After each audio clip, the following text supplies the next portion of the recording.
Radhe Radhe, good morning, welcome back to our channel Ritu Papai. আশা করি তোমরা যে যেখানে আছো খুব ভালো আছো, আর আমিও ভালো আছি। আমার নতুন বন্ধু এবং পুরনো বন্ধু সকলকে ভালোবাসা জানিয়ে আজকে ব্লগটা শুরু করছি। সকালবেলা ঘুম থেকে উঠে বাড়ির সমস্ত কাজকর্ম করে এখন রেডি হচ্ছি নিচে যাব বলে। বেশ কয়েকদিন ধরে মাসি আসছে না, তাই ঘরের সমস্ত কাজ নিজেই সেরে নিয়েছি। আর এখন স্নান করে রেডি হয়ে গেছি। আসলে শীতকালে স্নান করবার পর একটু রোদে দাঁড়াতে বেশ ভালো লাগে, তাই ভাবলাম স্নান টান করে নিচে যাই, তাহলে রোদটা একটু গায়েও লাগবে, নিজেরও ভালো লাগবে, আর কেনাকাটিও করা হয়ে যাবে। তাই রেডি হয়ে নিচ্ছি, নিচে যাব একটু গ্রসারির সামান আনতে, আর কিছু ফ্রুটস নেওয়ার আছে, তো সেই জন্য রেডি হচ্ছি। তো চলো তাড়াতাড়ি করে রেডি হয়ে নিই।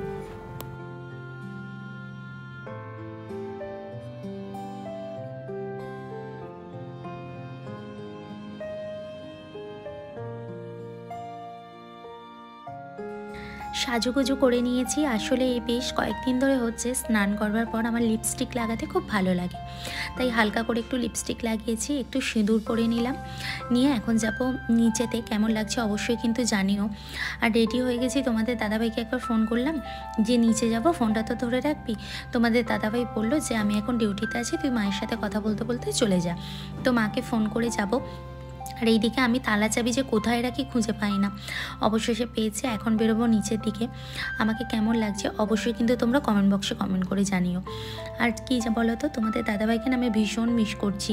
মনে হচ্ছে কবে আসবে কবে আসবে, ওর সঙ্গে ঘুরবো, আর প্রচুর প্রচুর ঘোরার আর কি ভিডিও তোমাদের সাথে শেয়ার করব।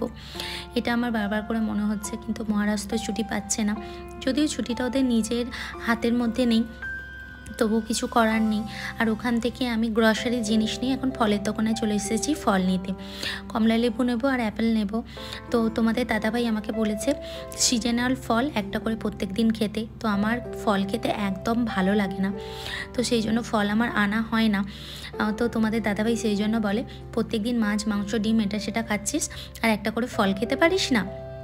আমি সেই জন্য ভয় করে ফল নিয়ে এসেছি। তো ফলগুলো এখন ঝুড়ির মধ্যে রেখে দেবো।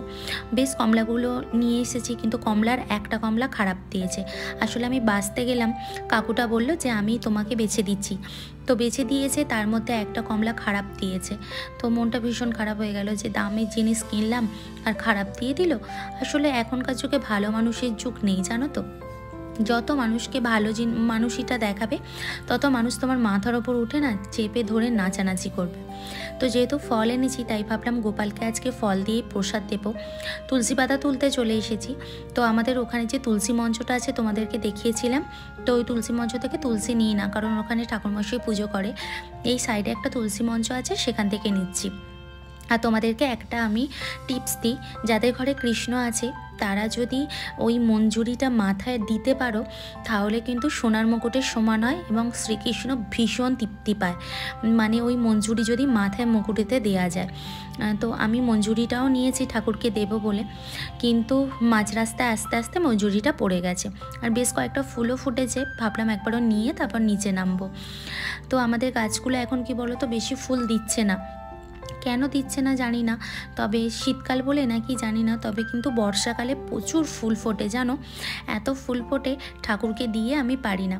কিন্তু এখন অতটা বেশি ফুল নেই, দু চারটে আর কি ফুটেছে, তার মধ্যে আবার জবা ফুলগুলো খুব ছোট ছোট ফুটেছে। যাই হোক, চলো নিচেতে যাই। নিচে এসে আমার পুজো করা কমপ্লিট হয়ে গেছে। আমার জীবনের সবথেকে ভালো মুহূর্ত হচ্ছে পুজো করা। পুজো করবার পর তোমাদেরকে শেয়ার করাটা আমার হচ্ছে সবথেকে বেশি ভালো লাগে। এখানে আমার পুজো করা হয়ে গেছে, এবার চলে এসেছি রান্নাঘরের দিকে।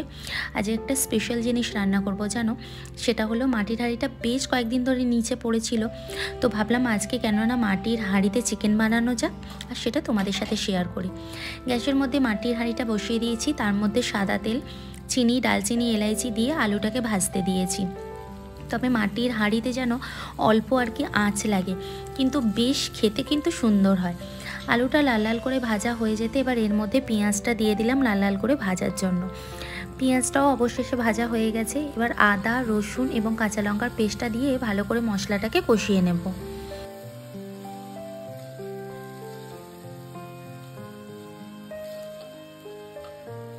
মশলা কষানো হয়ে যেতে এর মধ্যে চিকেনটাকে দিয়ে ভালো করে নাড়াচাড়া করে নিচ্ছি। মাটির হাঁড়িতে চিকেন কিন্তু অসাধারণ খেতে লাগে এবং মাটির একটা আলাদা স্মেল থাকে, যার জন্য খেতে খুব সুন্দর লাগে। আর এখানে আমি মিক্সারের মধ্যে ডালচিনি আর এলাইচিকে পিষে রেখেছি, লাস্টে দিয়ে আর বন্ধ করে দেব। তো যাই হোক, মাটির হাঁড়িতে এইভাবে চিকেন রান্না করে খেয়ে দেখো। গুড ইভিনিং বন্ধুরা, এখন প্রায় অনেকটা সন্ধে হয়ে গেছে, তোমাদের সামনে চলে এসেছি। দুপুরবেলা খাওয়া দাওয়ার পর আসতে পারি না, তো আজকে আমি বাড়িতে বানাচ্ছি ঝালমুড়ি। তো কিভাবে বানাই সেটাই তোমাদের সাথে আজকে শেয়ার করব। এখানে আমি গাজর, শসা, ধনেপাতা, পেঁয়াজ, কাঁচা লঙ্কা, টমেটো সব কেটে নিয়েছিলাম, সবগুলোই আমি মুড়ির মধ্যে দিয়ে নেব। বাড়িতে কিন্তু ঝালমুড়ি বানিয়ে খেতে খুব ভালো লাগে, আর ঝালমুড়ি আমি বাড়িতে বানিয়ে খেতে বেশি পছন্দ করি বাইরের ঝালমুড়ির থেকে। বাড়িতে যেহেতু আমার সমস্ত রকম জিনিস থাকে সেই জন্য। এর মধ্যে দিয়ে দিলাম একটু মিক্সড আচারের তেল, একটুখানি আচারও দিয়েছিলাম। তবে আমি যেহেতু চায়ের সাথে খাবো সেই জন্য কিন্তু আমি এখানে ওই লেবু ইউজ করিনি, লেবু ইউজ করলে হয়তো অ্যাসিডিটি হয়ে যেতে পারতো। তো আচার দিয়ে দিলাম। এবার এর মধ্যে দিয়ে দেবো নুন, আর দিয়ে দেবো কাঁচা সর্ষের তেল। আচারের তেলও দিয়েছি, কিন্তু কাঁচা সর্ষের তেল দিলে তার একটা স্মেল আসে খুব সুন্দর। এখানে আমি একটা ভুল করেছি, জিরে গুঁড়ো করা ছিল সেটা আমার দেওয়া হয়নি, তোমাদের কাছে থাকলে তোমরা দিও। আর কাঁচা ছোলাকে আমি ভিজিয়ে রেখেছিলাম, সেটা দিয়ে দিলাম। আর আলুকে ছোট ছোট করে কুচি করে রেখেছিলাম, সিদ্ধ করে রেখেছিলাম, সেটাও দিয়ে দিলাম। তো যেমন আর কি বাইরে করে সেইভাবেই করেছি, দিয়ে ভালো করে মিক্সড করে নেব। মিক্সড করে নিয়ে তোমাদেরকে দেখাচ্ছি। এই যে দেখো, একদম আমার রেডি হয়ে গেছে ঝালমুড়ি। আর ওইদিকে হচ্ছে গরম গরম চা। ঝালমুড়ির সাথে চা খেতে আমার দারুণ লাগে। ঝালে এদিকে আহ করব, আর এই দিকেতে গরম চা মুখে পড়া মাত্রই যেন মনে হবে মুখটা পুরো জ্বলে গেল। যাই হোক বন্ধুরা, তার সঙ্গে রয়েছে আমার সুন্দর একটা সিনেমা। আজকের ব্লগটা এতটুকুই। কেমন লাগলো অবশ্যই কমেন্ট বক্সে জানাও।